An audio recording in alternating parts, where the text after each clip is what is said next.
Hi, my name is Selena Dodson. Welcome to The Sauce. We know here in the Caribbean we like good food, but it's never the same unless it has a sauce on it, and we have come here to put the sauce on it for you. The Sauce is actually a group of young Barbadian people who are interested in seeing a change in our society, and we hope that with the positive individuals that we're bringing on the show, we can do something positive for the young people of Barbados. My first guest that I'm going to be having this evening is the dynamic, controversial, and like a brother to me, Mr. Adrian Green. I'm sure you've seen some of his pieces being shown on CBC or at NIFCA, and I'm sure you'll be interested to hear what he has to say about our topic tonight, which is the phenomenon of Vybz Kartel and the bleaching, the tattoos. We're going to talk about everything here tonight. So welcome, Mr. Green. Thank you very much. Glad to be in the sauce. We're glad to have you. The first thing that I want to ask you, you know, we see you as a poet who promotes roots. You know, the average person, whether they agree with the things you say or not, sees you as a roots person.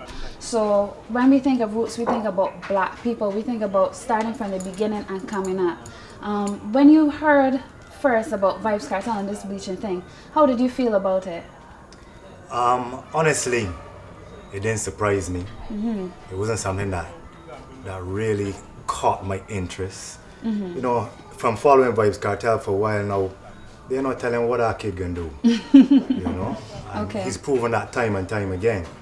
So to hear that he was bleaching wasn't a big surprise to me. I started paying attention to it after I realized how many people started talking about it and how it caught people's attention. What surprises me is how surprised people are about the fact that he's doing it. It lets me know that people aren't really paying attention to what's going on.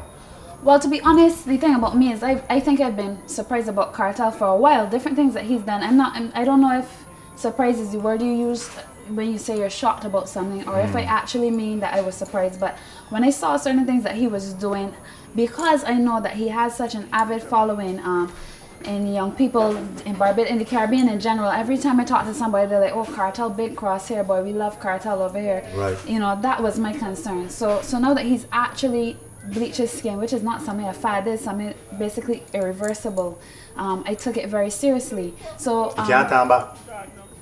I don't think it's gonna never be the same again. No, I don't think he's ever gonna be the same again. And I think he would have to wear makeup to look like his former self, really and truly.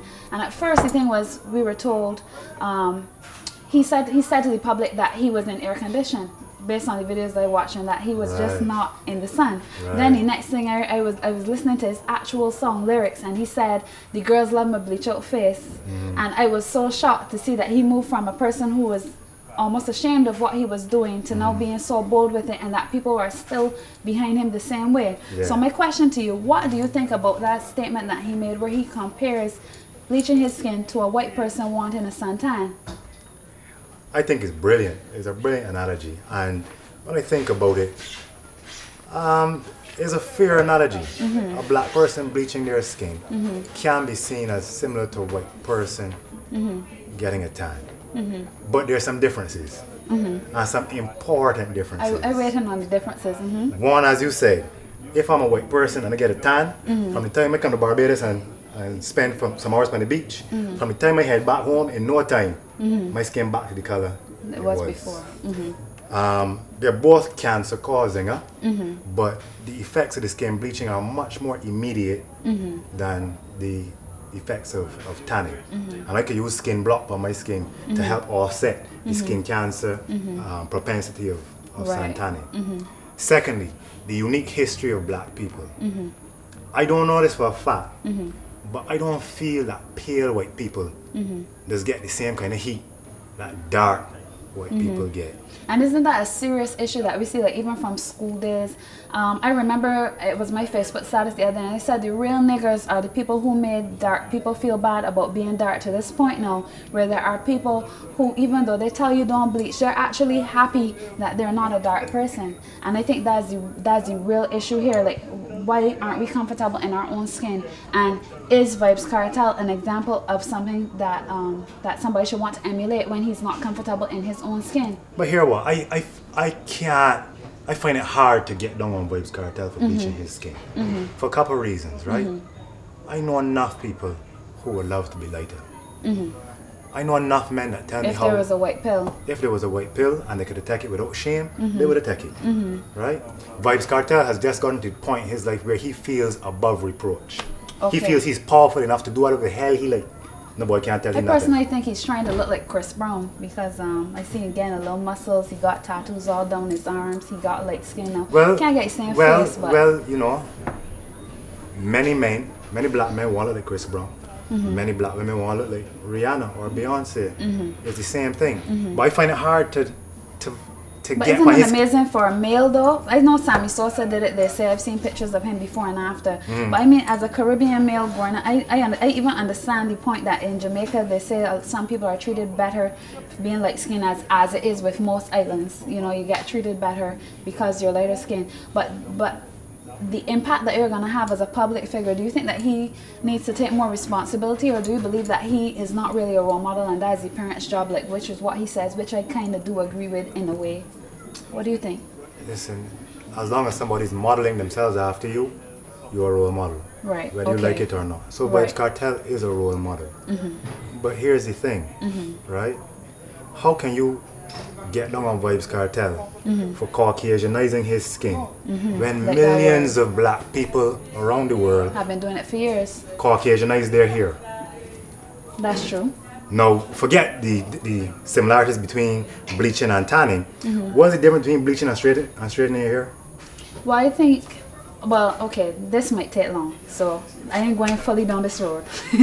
But I would say that the biggest difference is that you can cut off your straightening hair whenever you're ready and go back natural. You can turn back. Yeah, whereas, and especially also because women are into style, which is why I'm saying I was even more surprised because it was a male. A woman is into style. A woman wants to change her hair all the time. It could be anything. That's why there's white women that want to have locks, then the hair don't lock in good, they might get upset. They just want a new look. Women are into looks. So you will find a woman doing something that's So you know you support him, Vybz Kartel, because Vybz Kartel is saying he just want a different look. That's what he said. But what I'm trying to say is you can change it back. So it can be like if you put on a wig now. You don't know, Selena. They call it a perm for a reason. Because they want it to be permanent. If it could be permanent, dog, but you know the women would go for the real perm. Yes, there are people that would go for real perm. I agree with that. I agree with that. But at the same time, I don't find it to be the psychology behind the drive to bleach your skin and the drive to straighten your hair is really the same. It's just that science or chemistry or the hair product industry hasn't gotten to the point where they can make an irreversible perm yet. But you best believe when they can do it, all the women that straighten their hair are going to do it. So my question to you is this. If it is not wrong for them to straighten their hair, why is it wrong for Vybz Kartel to bleach his skin? Now you bring in the other issue. Because he's a man, and men are supposed to be less fashion conscious. Now women, we don't know we're living in 2011 when the men buying the girls' pants. Right? We don't know the times that we're living in. Exactly, yes, I do know that. So we can then talk more about that later. We gotta look at this thing real deep. I find people talk about it on a surface level. Right. But you're saying that it's the little things that count. So even so that we've been Caucasianizing for a while, which is the point you're trying to make. Exactly. I mean, I call it the great escape. For the longest time, from since black people got to the shores, and from the time we were enslaved, black people have been engaged in the great escape. At first, it was the great escape from the plantation, the Underground Railroad, the Maroons heading to the hills. But once we realized that listen, you can't get away from this plantation, the escape changed from the escape from the plantation to the escape from blackness. Right, because you just rather not deal with it. You know what I mean? Alright, I can't get away from the plantation. Well then I will get away from that thing that makes my life difficult on the plantation. Exactly. My skin, my hair, my nose, my lips, the people I hang around with, the music I listen to. It's true. So we have always been engaged in an escape from blackness. So now that this particular individual has taken it to another level, instead of crying him down, we need to see the roots of his psychology. Yes. And we need to see how we do the same thing in our lives in less visible ways. Right, so you think... So how many men you know tell you that them just like red women? You ever hear a man say so? Yes, I just like light-skinned women. I have heard men say that before. It's an escape from blackness because in their subconscious they don't want dark children. And you've heard women say the same thing. I can't go for a dark man because I don't want my children to be too dark. You've heard women say that, right? More so than the men escape from blackness is a serious issue. Because men just like look good a lot of times. Thank you so much for coming and blessing up the place, Adrian. What we're gonna do now is we're gonna introduce you to our next guest after the break. Sauce. My name is Adrian Green, and you are in the sauce.